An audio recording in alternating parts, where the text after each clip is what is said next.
सत्ता में अंधे होकर इतना कुर्सी का लालच 36 साल की उम्र में मैंने नहीं देखा। इतना अंधा प्रधानमंत्री, इतना अंधा गृह मंत्री, इतना अंधा स्वास्थ्य मंत्री।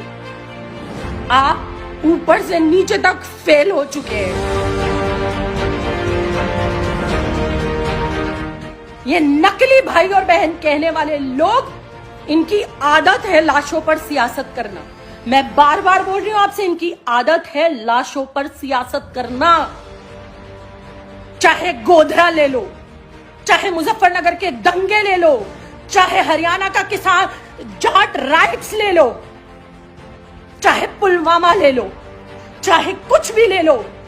जहां जहां जब जब दंगे होते हैं, जब जब लोग मरते हैं हिंदुस्तान में, तो उसका फायदा सिर्फ और सिर्फ इस एक पार्टी को होता है जो सत्ता के लालच में पागल हो चुकी है। अपना दिमागी संतुलन खो चुके हैं ये लोग। बिना कुछ किए हिंदुस्तान ने आपको सर पे बैठाया है, लेकिन पार्टी के कार्यालय जरूरी हैं, आपका प्रचार जरूरी है, आपके प्रधानमंत्री का चेहरा दिखना जरूरी है, आपके गृह मंत्री की शाख जरूरी है। लेकिन हिंदुस्तान के उन्हीं नागरिकों की जिन्होंने आपको चुनकर सर का ताज बिना पहनाकर और हिंदुस्तान की सबसे ऊंची गद्दी पे बिठाया, आज उन लोगों के लिए आपके पास समय नहीं है। आज बंगाल में दीदी को हराना जरूरी है, दीदी दीदी दीदी और दीदी करना जरूरी है, लेकिन देश की जनता मर रही है, उसको जिंदा रखना जरूरी नहीं है आप लोगों के लिए। 25,000 एक दवाई का दाम आपने 25,000 पहुंचा दिया, और काला बाजारी की कोई लिमिट नहीं छोड़ी। और थूकती हूं मैं ऐसे लोगों पे जो इंसान की कीमत से ज्यादा आज पैसे कमाने की सोच रहे। आपके माँ बाप ने, घर परिवार ने आपको संस्कार नहीं दिए, इंसानियत नहीं है आपके अंदर।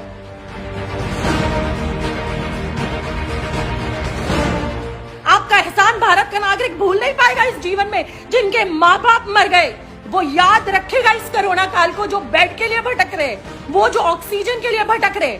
कहाँ है वो नेता, मंत्री, विधायक, मेयर, एमपीज जो हाथ जोड़ जोड़ के लोगों के घर में घुस जाते हैं वोट मांगने के लिए?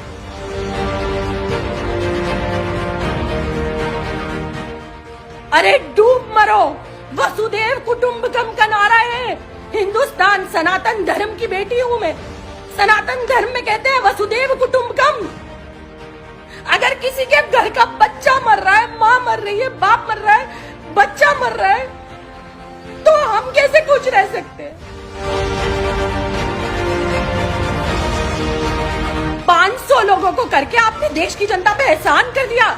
ये भारतवर्ष कभी भूलेगा नहीं कि आपने कोरोना काल में जब लोगों की लाश जलने के लिए जगह नहीं थी, तब आपने सिर्फ 500 लोगों की रैली की।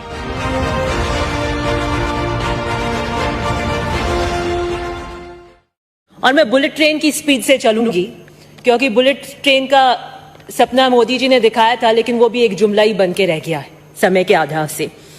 इन्होंने बात करी नोटबंदी की। रातों रात ये नोटबंदी लेके आए। इनका चुनावी वादा था, हम काला धन वापस लेकर आएंगे। अर्थव्यवस्था का आपने भट्टा बिठा दिया, और कोई काले उद्देश्य आपके पूरे जो उद्देश्य उससे पूरे नहीं हुए। कोई काला धन वापस नहीं आया। 15 लाख रुपए आज तक आपके वापस नहीं आए। जीएसटी जिसका आप विरोध करते थे, गुजरात और बीजेपी कभी इसका फेवर नहीं करेगी। पहले सत्ता से पहले जीएसटी में हानि, सत्ता पाकर जीएसटी में तरक्की की निशानी, और आप फ्लॉड जीएसटी लेके आए जिससे आपकी रेवेन्यू रिसीट सारी की सारी नीचे है। मनरेगा जिसे आप कहते थे कांग्रेस की नाकामी का जीता जाता स्मारक है, वही मनरेगा है जिसने आज लॉकडाउन के अंदर रोजगार देने का काम किया। आप 100 से 200 दिन की आपने करी नहीं। आपके आंकड़ों में मनरेगा गुणगान गाते हैं, भाषणों में गरीब का मजाक उड़ाते हैं।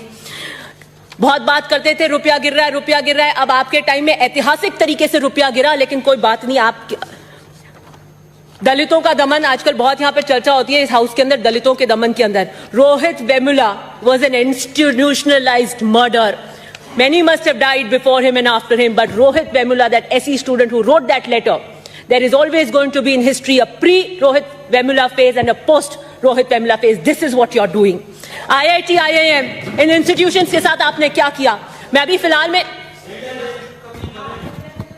शांत रहें। Well, this is all impacting the budget. This is all impacting the budget. IIT, IIMs, मैं अभी एक किताब पढ़ रही थी recently, it is the making of the institution of JNU। आपके कालखंड में आएगा द डिसमेंटलिंग ऑफ इंस्टीट्यूशंस। और 60% SC ST के पद आज तक IIMs वगैरह में खुले।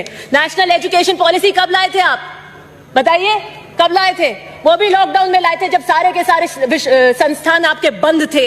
हम 5 सितारा होटल में थे उस वक्त, और सारे विश्वविद्यालय बंद थे, तब आप एजुकेशन पॉलिसी लाए। क्यों लाए? चर्चा नहीं करी आपने किसी से।